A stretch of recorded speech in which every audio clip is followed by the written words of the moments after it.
जो होता है होने दो। हर चीज को सहजता से लो। और जो होने देते हैं वो उस मंजिल की तरफ बढ़ जाते हैं। एक स्टेप आपने और उठा लिया। कदम कदम बढ़ाए जा। यहां कदम कदम ही चलना होता है। बाहर भी कदम कदम आपको मंजिल पे पहुंचा देते हैं और अंदर भी कदम दर कदम आपको असीम धीरज से चलना होता है। हमारा शरीर कभी आगे को झुकता है, कभी दाहिने बाएं और कभी पीछे को मैं झुकने देता हूं। और इतना ज्यादा झुक जाता है,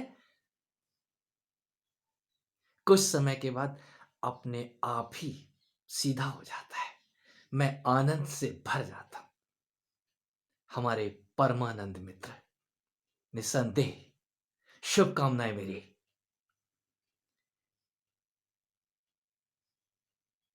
इस जागरण के मार्ग पे असीम धीरज की जरूरत होती है, जिसको आप कुंडलनी नाम से जानते हैं। मैं बार बार इस कुंडलनी मां की चर्चा करता हूं। कहीं उसी की शक्ति से आपको जाग आ रही है। ये जाग शनै शनै किसी को एक दम आ जाती है, एक झटके से।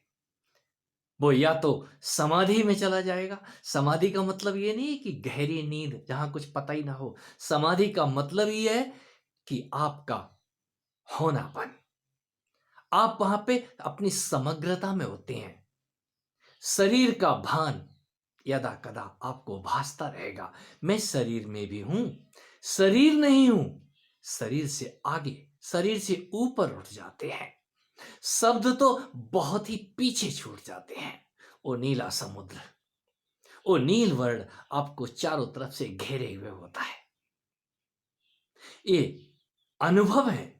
इन अनुभवों से आगे भी बहुत कुछ है, और इतना ज्यादा है कि हम गोते ही लगाते रह सकते हैं। लगाते रहना चाहिए। यदि आप उठ गए हैं तो कोई काम है ना। ध्यान भी काम है। उस काम का परिणाम आता है। यदि आपने ध्यान किया है तो ध्यान में मां आपको काम पकड़ा देती है। ध्यान करो, ध्यान धरो। किसका ध्यान धरो? उसने कोई ना कोई आपको सूत्र दिया है। कभी दाहिने झुका देगी, कभी बाएं। ये शरीर में लगे हुए खंभे नृत्य करते हैं। आपके हाथ, आपके पैर, आपकी ये समस्त इंद्रियां बारी बारी से आपको अपना परिचय देती हैं। असीम रहस्यों की दुनिया है, योगियों की दुनिया। एक बार कोई घुस तो जाए, वो फिर बाहर की दुनिया से कट सा जाता है। और चिंता ना करें, जिनका ध्यान ही करते रहने को मन करता है, वो मेरे परम मित्र, वो मेरे परम साथी, घबराए नहीं। ये बैलेंसिंग आती है। एक दिन आप अंदर और बाहर बैलेंस्ड हो जाएंगे। आपको करने की जरूरत नहीं है। आप धीरज रखें, वो शक्ति अपने आप दोनों तराजू बैलेंस कर देती है। आपको मध्यम मार्ग साधना नहीं पड़ता, आपको मध्य में खड़ा कर देती है। इस दुनिया और उस दुनिया के बीच आप अडोल खड़े होते हैं। और फिर भय, जिसको हम कहते हैं भय लगता है, वो भय कहीं जानने के बाद ही जाता है कि ये दुनिया सत्य है या वो दुनिया सत्य है। ये सत्य से पर्दा कहीं अकेले अकेले ही उठता है। आप अकेले ही अपनी उस बधू के दर्शन करते हैं, जो कि आपके साथ ही है। और उसके जागने के बाद आप फिर सो नहीं सकते। क्यों? उसके साथ आनंद है, महा आनंद है। मैं उसी को जगाने की बात करता हूं। और जगाने के लिए ध्यान काफी है। किसी जागे हुए का साथ काफी है। किसी जागे हुए का स्पर्श काफी है। किसी जागे हुए का हाथ काफी है।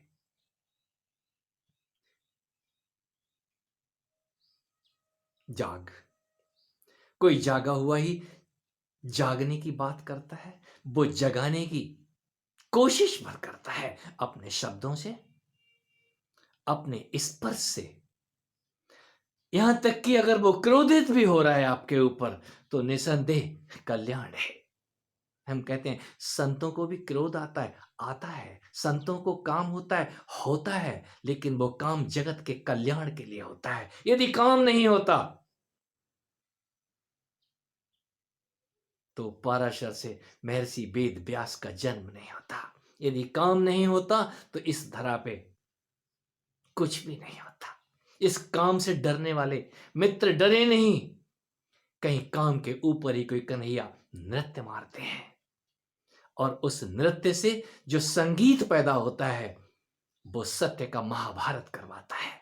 कोई महाभारत और रामायण को कहानियां ना समझ लें। इन कहानियों में भरे हुए गूढ़तम रहस्य हैं। एक से बढ़कर के एक रहस्य, एक से बढ़कर के एक ध्यान और समाधि में घटित होने वाली घटनाएं हैं। ये काम आपको सब कुछ समझा देगा। कहीं हम काम की खातिर ही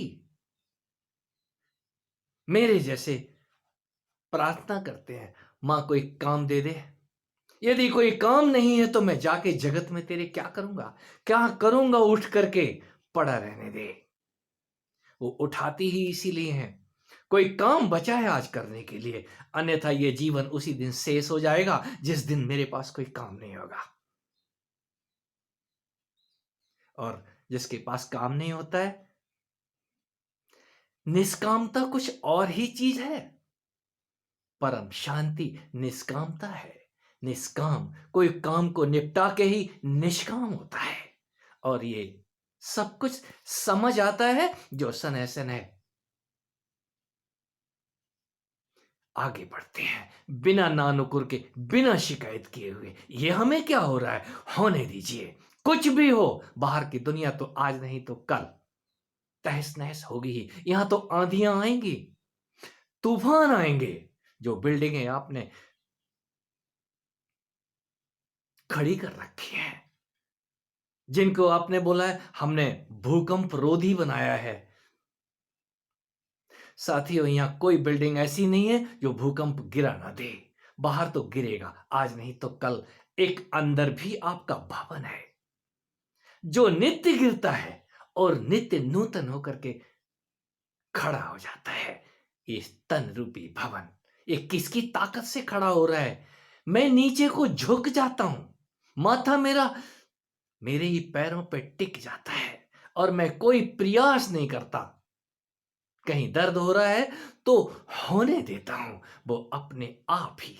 जब वो उठता है ये तन, मुझे आनंद से भर देता है।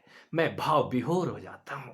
धन्यवाद दूं तो किसको दूं मित्र? अपने आप को, अपने होनेपन को धन्यवाद दो। आप चुन लिए गए हो उस परम अस्तित्व के द्वारा जो आपको आगे और आगे उन परम रहस्यों से रूबरू करवाएगा। ये आनंद का मार्ग कहीं जागने वालों के लिए है। वो जाग एक बार आपके इस तन को जगाने तो लग जाए, वही तो शक्ति है। मैं उसी को कुंडलनी कहता हूं, जिसके जागने के बाद आप फिर कितना भी सोने का प्रयास करें, वो आपको जगा लेंगी।